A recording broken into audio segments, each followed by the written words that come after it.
Hi hello friends, welcome back to my channel. Agnisakshi ಭಾಗ 42. ಸ್ಟೆಲ್ಲಾಳ ನಡವಳಿಕೆ, ಅವಳ ವರ್ತನೆ ಇಷ್ಟವಾಗದಿರುವುದು, ಅದಕ್ಕೆ ತಕ್ಕಂತೆ ಗಾನವಿಯನ್ನು ಕೋಪದಿಂದ ನೋಡುವುದನ್ನು ಗಮನಿಸಿದ ಕಲ್ಪ ದೀಪಕ್ನನ್ನು ಪಕ್ಕಕ್ಕೆ ಎಳೆದುಕೊಂಡು ಹೋಗಿ, ಯಾರು ದೀಪು ಅದು?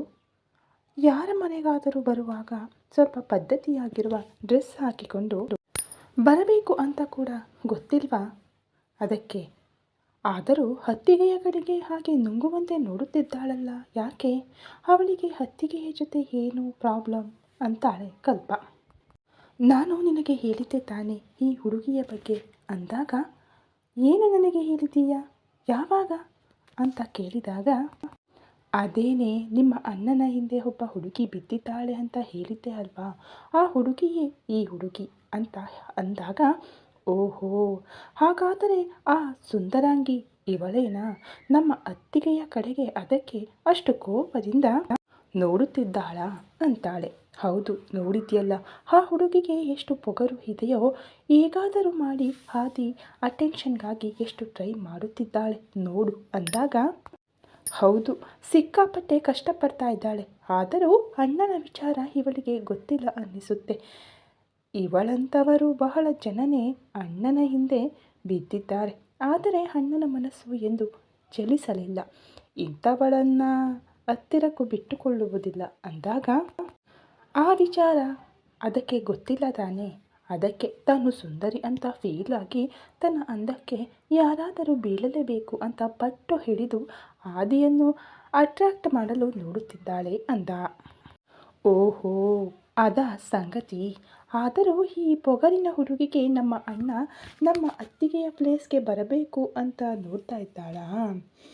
ಅವಳ ಕತೆ ನಾನು ನೋಡಿಕೊಳ್ತೇನೆ. ಅವಳ ಬಗ್ಗೆ ನನಗೆ ಹೇಳಿದೆಯಲ್ಲ, ಇನ್ನೂ ನೀನು ಹೋಗು ಅಂತ ದೀಪಕ್ನನ್ನು ಅಲ್ಲಿಂದ ಒಳಗೆ ಕಳುಹಿಸುತ್ತಾಳೆ. ಕಲ್ಪಾಳ ಕೋಪ ನೋಡಿ ನಗುತ್ತಾ, ಇವಳು ಇಷ್ಟೆಲ್ಲಳನ್ನು ಏನು ಮಾಡ್ತಾಳೋ ಏನೋ, ಮೊದಲೇ ರಾಕ್ಷಸಿ, ಹೊರಗೆ ಕಾಣುವಷ್ಟು ಒಳ್ಳೆಯವಳೇನಲ್ಲ. ಸ್ಟೆಲ್ಲಾ, ನಿನ್ನ ಕತೆ ಗೋವಿಂದ ಅಂದುಕೊಳ್ಳುತ್ತಾ ನಗುತ್ತಾ ಒಳಗೆ ಹೊರಟು ಹೋಗುತ್ತಾನೆ ದೀಪಕ್. ಕಲ್ಪ ಮತ್ತು ಸ್ಟೆಲ್ಲಾ ಮುಖಾಮುಖಿ. ದೀಪಕ್ ಹೋದ 2 ನಿಮಿಷಗಳ ನಂತರ ಕಲ್ಪ ಕೂಡ ಒಳಗೆ ಬರುತ್ತಾಳೆ. ಆದಿ ಫಾರಿನರ್ಸ್ ಜೊತೆ ಏನೋ ಮಾತನಾಡುತ್ತಿದ್ದರೆ ಸ್ಟೆಲ್ಲಾ ಮಾತ್ರ ಆದಿ ಕಡೆಗೆ ತಿಂದು ಹಾಕುವಂತೆ ನೋಡುತ್ತಿರುತ್ತಾಳೆ. ಸ್ಟೆಲ್ಲಾಳ ನೋಟ ಇಷ್ಟವಾಗದ ಕಲ್ಪ ಸ್ವಲ್ಪ ಆದಿ ಮುಂದಕ್ಕೆ ಹೋಗಿ ಸೈಡ್ನಿಂದ ನೋಡುತ್ತಿರುವ ಸ್ಟೆಲ್ಲಾಗೆ ಆದಿ ಕಾಣದಂತೆ ಅಡ್ಡಲಾಗಿ ನಿಲ್ಲುತ್ತಾಳೆ.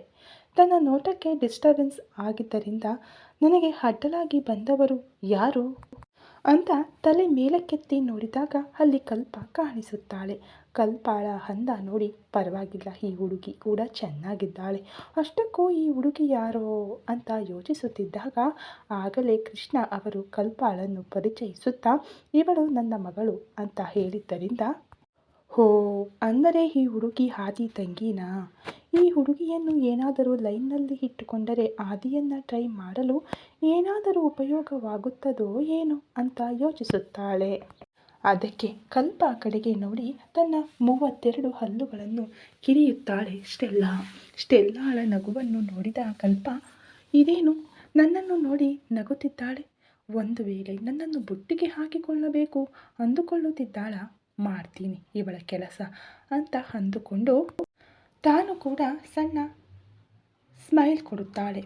ಅಮ್ಮಯ್ಯ, ಈ ಹುಡುಗಿ ನನ್ನ ದಾರಿಗೆ ಬರುವಂತಿದೆ, ಪರವಾಗಿಲ್ಲ, ಸ್ವಲ್ಪ ಮಾಡರ್ನ್ ಆಗೇ ಇದ್ದಾಳೆ, ಹಾಗಾಗಿ ನಮ್ಮ ಆಲೋಚನೆಗಳೆಲ್ಲವೂ ಹೊಂದಾಣಿಕೆಯಾಗುತ್ತವೆ. ನಿಧಾನವಾಗಿ ಇವಳನ್ನು ಒಳ್ಳೆಯತನದಿಂದ ಒಲಿಸಿಕೊಂಡು ಆದಿಗೆ ಟ್ರೈ ಮಾಡಬೇಕು ಅಂತ ಅಂದುಕೊಳ್ಳುತ್ತಾಳೆ ಸ್ಟೆಲ್ಲಾ. ಅಷ್ಟರಲ್ಲಿ ಸೀತಮ್ಮ ಡೈನಿಂಗ್ ಟೇಬಲ್ ಮೇಲೆ ಎಲ್ಲವನ್ನು ಜೋಡಿಸಿ ಊಟಕ್ಕೆ ಬನ್ನಿ ಅಂತ ಕರೆದಾಗ, ಅಲ್ಲೇ ಇದ್ದ ಶಾಂಭವಿ ಆ ಫಾರಿನರ್ ಗಾನವಿ ಕಡೆಗೆ ನೋಡುತ್ತಿರುವುದನ್ನು ಗಮನಿಸಿ, ಗಾನವಿಯನ್ನು ಮುಜುಗರಕ್ಕೀಡು ಮಾಡಬೇಕೆಂಬ ಉದ್ದೇಶದಿಂದ ಬಂದ ಅತಿಥಿಗಳಿಗೆ ಕೆಲಸದವರ ಕೈಯಲ್ಲಿ ಊಟ ಬಡಿಸಿದರೆ ಏನು ಚೆನ್ನಾಗಿರುತ್ತೆ ಅಂತ ಗೊಣಗುತ್ತಾ ಜೋರಾಗಿ ಹೇಳುತ್ತಾಳೆ. ಆ ಮಾತುಗಳನ್ನು ಕೇಳಿದ ಗಾನವಿ ನೊಂದುಕೊಂಡು ಸೀತಮ್ಮನಿಗೆ, ನೀನು ಹೋಗು, ನಾನು ಬಡಿಸುತ್ತೇನೆ ಅನ್ನುತ್ತಿದ್ದರೆ, ಸೋಫಾದಲ್ಲೇ ಇದ್ದ ಅರುಂಧತಿ ಅವರು ಶಾಂಭವಿಯ ಮಾತಿಗೆ ಕೋಪದಿಂದ ಅವಳ ಕಡೆಗೆ ನೋಡಿ, ನಾನೇ ಬಡಿಸುತ್ತಿದ್ದೆ, ಆದರೆ ನನಗೆ ಸೊಂಟ ನೋವು ಇದೆ ಅಂತ ಇಲ್ಲದ ರೋಗ ನಟಿಸುತ್ತಿದ್ದರೆ ಶಾಂಭವಿಯ ವೇಷಗಳು ಗೊತ್ತಿದ್ದ ಅರುಂಧತಿ ಅವರು ಹೌದು ಹೌದು, ಪಾರ್ಟಿಗಳು ಪಾರ್ಲರ್ಗಳು ಅಂದರೆ ಎಲ್ಲಿಲ್ಲ ಎಲ್ಲಿಲ್ಲದ ತಾಳ್ಮೆ ಬರುತ್ತೆ, ಆದರೆ ಕೆಲಸ ಮಾಡಬೇಕು ಅಂದರೆ ಮೈಯೆಲ್ಲ ನೋವುಗಳು ಬರುತ್ತವೆ ಅಂತ ಚುಚ್ಚಿ ಮಾತನಾಡುತ್ತಾರೆ ಶಾಂಭವಿಯನ್ನು. ಅರುಂಧತಿ ಅವರ ಮಾತುಗಳಿಗೆ ಮೂತಿ ಮುದುಡಿಕೊಳ್ಳುತ್ತಾ ಈ ಮುದುಕಿ ಈ ಮುದುಕಿ ಒಂದು ನನ್ನ ಪ್ರಾಣಕ್ಕೆ, ಯಾವಾಗಲೂ ಇವಳ ಕಣ್ಣೆಲ್ಲ ನನ್ನ ಮೇಲೆಯೇ ಇರುತ್ತೆ ಅಂತ ಬೈದುಕೊಳ್ಳುತ್ತಾಳೆ ಅತ್ತೆಯನ್ನ. ಆ ಫಾರಿನರ್ ನೋಟ ಗಾನವಿಯ ಮೇಲಿರುವುದನ್ನು ಗಮನಿಸಿದ ಕಲ್ಪ, ಅತ್ತಿಗೆ ನೀವು ಹೋಗಿ, ನಾನು ಬಡಿಸುತ್ತೇನೆ ಅಂತ ಗಾನವಿಯನ್ನು ಅಲ್ಲಿಂದ ಕಳುಹಿಸುತ್ತಿದ್ದರೆ ಕಲ್ಪಾಳ ಕಡೆಗೆ ಕೃತಜ್ಞತೆಯಿಂದ ನೋಡುತ್ತಾಳೆ ಗಾನವಿ. ಗಾನವಿಯ ನೋಟವನ್ನು ಅರ್ಥ ಮಾಡಿಕೊಂಡ ಕಲ್ಪ, ಪರವಾಗಿಲ್ಲ ಅತ್ತಿಗೆ, ಬೆಳಿಗ್ಗೆಯಿಂದ ಪೂಜೆ ಮಾಡಿ ಕೆಲಸಗಳನ್ನು ಮಾಡಿ ನೀವು ಸುಸ್ತಾಗಿದ್ದೀರಾ, ಸ್ವಲ್ಪ ಹೊತ್ತು ಹೋಗಿ ರೆಸ್ಟ್ ತೆಗೆದುಕೊಳ್ಳಿ, ನಾನು ಇಲ್ಲೇ ಇದ್ದೀನಿ ಅಲ್ವಾ, ನಾನು ನೋಡಿಕೊಳ್ಳುತ್ತೇನೆ ಅಂದರೆ ಆದಿ ಕೂಡ ಕಲ್ಪಾಳ ಕಡೆಗೆ ಯಾರೂ ನೋಡದಂತೆ ಪ್ರೀತಿಯಿಂದ ನೋಡುತ್ತಾನೆ. ಏನೇ ಆದರೂ ತನ್ನ ತಂಗಿ ಅಂದರೆ ಆದಿಗೂ ಇಷ್ಟವೇ, ಆದರೆ ಶಾಂಭವಿಯಿಂದಾಗಿ ತನ್ನ ಪ್ರೀತಿಯನ್ನು ಹೊರಗೆ ತೋರಿಸುವುದಿಲ್ಲ. ಗಾನವಿಯನ್ನು ಕಳುಹಿಸಿ ಕಲ್ಪ ಬಡಿಸುತ್ತೇನೆ ಅನ್ನುವುದನ್ನು ನೋಡುತ್ತಿರುವ ಶಾಂಭವಿ, ಇದೊಂದು ಪ್ರತಿ ಬಾರಿ ನನ್ನ ಪ್ಲ್ಯಾನ್ಗೆ ಅಡ್ಡಿ ಬರುತ್ತದೆ, ಇವಳು ಈ ಮನೆ ಮಗಳು, ಅವಳಿಗೆ ಕೆಲಸದವಳು ಅರ್ಥವಾಗುತ್ತಿಲ್ಲ, ದಿನೇ ದಿನೇ ಇವಳಿಗೆ ಅತ್ತಿಗೆಯ ಮೇಲೆ ಪ್ರೀತಿ ಹೆಚ್ಚಾಗುತ್ತಿದೆ ಅಂತ ಕಲ್ಪಾಳನ್ನು ಬೈದುಕೊಳ್ಳುತ್ತಾಳೆ. ಕಲ್ಪ ಕೃಷ್ಣ ಅವರನ್ನು ಕೂಡ ಕರೆದು, ಡ್ಯಾಡಿ ನೀವು ಕೂಡ ಊಟ ಮಾಡಿಲ್ಲ ಅಲ್ವಾ, ನೀವು ಕೂಡ ಬನ್ನಿ, ನಿಮಗೂ ಬಡಿಸುತ್ತೇನೆ ಅಂತ ಹೇಳಿದ್ದರಿಂದ ಬರುತ್ತಿದ್ದೇನೆ ಬೇಬಿ ಅಂತ ಕೃಷ್ಣ ಅವರು ಕೂಡ ಊಟಕ್ಕೆ ಕೂತುಕೊಳ್ಳುತ್ತಾರೆ. ಅವರೆಲ್ಲರೂ ಊಟಕ್ಕೆ ಕುಳಿತುಕೊಳ್ಳುತ್ತಿದ್ದಂತೆ ಆದಿಯನ್ನು ಕೂಡ ಊಟಕ್ಕೆ ಕರೆಯುತ್ತಾಳೆ ಸ್ಟೆಲ್ಲಾ ತನ್ನ ಜೊತೆ ಸೇರಿ ತಿನ್ನಲು. ಇಲ್ಲ ಸ್ಟೆಲ್ಲಾ, ನಮ್ಮ ಅಣ್ಣನ ಊಟ ಯಾವಾಗಲೂ ಆಗಿ ಹೋಯಿತು, ನಮ್ಮ ಅತ್ತಿಗೆ ಅಣ್ಣ ಇಬ್ಬರು ಒಟ್ಟಿಗೆ ತಿಂದರು ಅಂತ ಸ್ಟೆಲ್ಲಾ ಕಡೆಗೆ ನೋಡುತ್ತಾ ಖಾರವಾಗಿ ಹೇಳುತ್ತಾಳೆ ಕಲ್ಪ. ಅಯ್ಯೋ ಹೌದಾ ಅನ್ನುತ್ತಾ ಸರಿ ಅಂತ ಪ್ಲೇಟ್ನಲ್ಲಿ ಕಲ್ಪ ಬಡಿಸುವುದನ್ನು ನೋಡುತ್ತಿರುತ್ತಾಳೆ. ಎಲ್ಲ ಅಡುಗೆಗಳನ್ನು ಗಾನವಿನೇ ಮಾಡಿದ್ದರಿಂದ ಆ ಫಾರಿನರ್ಸ್ಗೆ ಇಂಡಿಯನ್ ಫುಡ್ ಟೇಸ್ಟ್ ತಿಳಿದು ಚಪ್ಪರಿಸಿಕೊಂಡು ತಿನ್ನುತ್ತಿರುತ್ತಾರೆ.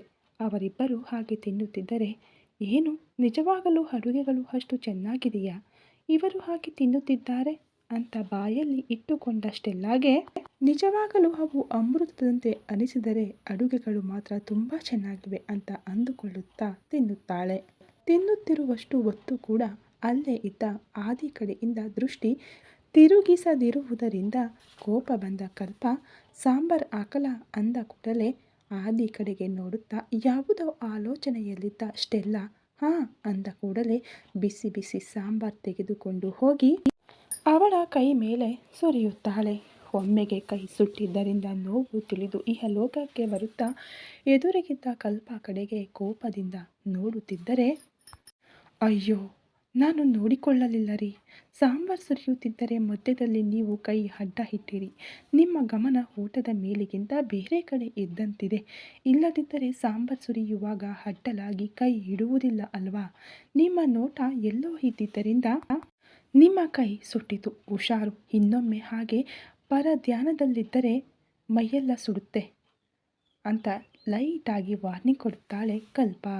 ಏನು ಈ ಹುಡುಗಿ ಇದುವರೆಗೂ ನನ್ನೊಡನೆ ಚೆನ್ನಾಗಿಯೇ ಮಾತನಾಡಿದಳಲ್ಲ, ಏಕಾಏಕಿ ಹೀಗೆ ಮಾತನಾಡುತ್ತಿದ್ದಾಳೆ ಅಂದರೆ ನಾನು ಆದಿ ಕಡೆ ನೋಡುವುದನ್ನು ಈ ಹುಡುಗಿ ಗಮನಿಸಿದ್ದಾಳ, ಅದಕ್ಕೆ ಬೇಕು ಅಂತಲೇ ನನ್ನ ಕೈ ಮೇಲೆ ಸಾಂಬಾರ್ ಸುರಿದಳ, ಆದರೂ ಕೂಡ ಹೀಗೆ ಯಾಕೆ ಮಾಡಿದಳು ಅಂತ ಸುಡುತ್ತಿರುವ ಕೈಯನ್ನು ಊದಿಕೊಳ್ಳುತ್ತಾ ಸ್ವಲ್ಪವೇ ಅತಿ ಕಷ್ಟದಿಂದ ತಿಂದು ಎದ್ದು ಹ್ಯಾಂಡ್ ವಾಶ್ ಮಾಡಿಕೊಂಡ ನಂತರ ನೋಡಿಕೊಂಡರೆ ಕೈ ಕೆಂಪಾಗಿ ಕಂದಿ ಹೋಗಿರುತ್ತದೆ. ಹ್ಯಾಂಡ್ ವಾಶ್ ಮಾಡಿಕೊಂಡು ಬಂದ ನಂತರ ಕಲ್ಪ ಸ್ಟೆಲ್ಲಾಳ ಕೈಯನ್ನು ಕಂದಿದ ಜಾಗದಲ್ಲಿ ಇನ್ನಷ್ಟು ಗಟ್ಟಿಯಾಗಿ ಹಿಡಿಯುತ್ತಾ, ಅರೆ ನೋಡಿಕೊಳ್ಳಲಿಲ್ವಾ, ಚೆನ್ನಾಗಿ ಕಂದಿ ಹೋಗಿದೆ, ಬನ್ನಿ ಆಯಿಂಟ್ಮೆಂಟ್ ಹಚ್ಚುತ್ತೇನೆ ಅಂತ ಹೇಳಿ ಇನ್ನಷ್ಟು ಕಂದಿದ ಜಾಗದಲ್ಲೇ ಒತ್ತುತ್ತಿರುತ್ತಾಳೆ. ಸುಟ್ಟಿದ್ದಕ್ಕಿಂತ ಅಲ್ಲೇ ಇನ್ನೂ ಒತ್ತುವುದರಿಂದ ಇನ್ನೂ ನೋವು ಗೊತ್ತಾಗುತ್ತಿದ್ದರೆ ಹೊರಗೆ ಹೇಳಿಕೊಳ್ಳಲಾಗದೆ ಆ ನೋವಿಗೆ ನುಂಗಲಾರದೆ ಕಕ್ಕಲಾರದೆ ಅನ್ನುವಂತೆ ಕಲ್ಪ ಕಡೆಗೆ ಅತಿ ಕಷ್ಟದಿಂದ ನಗುತ್ತಾ ನೋಡುತ್ತಾ ಆಯಿಂಟ್ಮೆಂಟ್ ಅವಶ್ಯಕತೆ ಇಲ್ಲ ರೀ ಅನ್ನುತ್ತಿದ್ದರೆ, ಅಯ್ಯೋ, ನೀವು ನಮ್ಮ ಮನೆಗೆ ಬಂದ ಅತಿಥಿಗಳು. ಅನಾವಶ್ಯಕವಾಗಿ ನನ್ನಿಂದ ನಿಮ್ಮ ಕೈ ಸುಟ್ಟಿತು.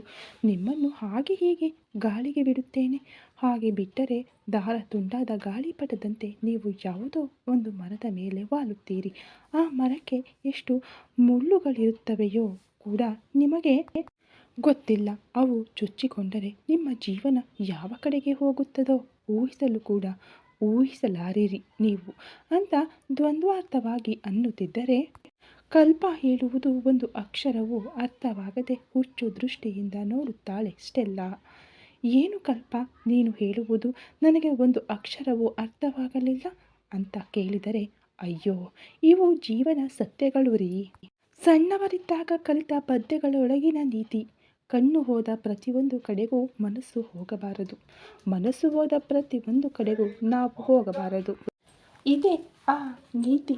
ಏನೋ ನೆನಪಾಗಿ ಹೇಳುತ್ತಿದ್ದೇನೆ ಬಿಡಿ. ಆದರೂ ನಿಮಗೆ ಅವಶ್ಯಕತೆ ಇಲ್ಲ ಅಲ್ವಾ?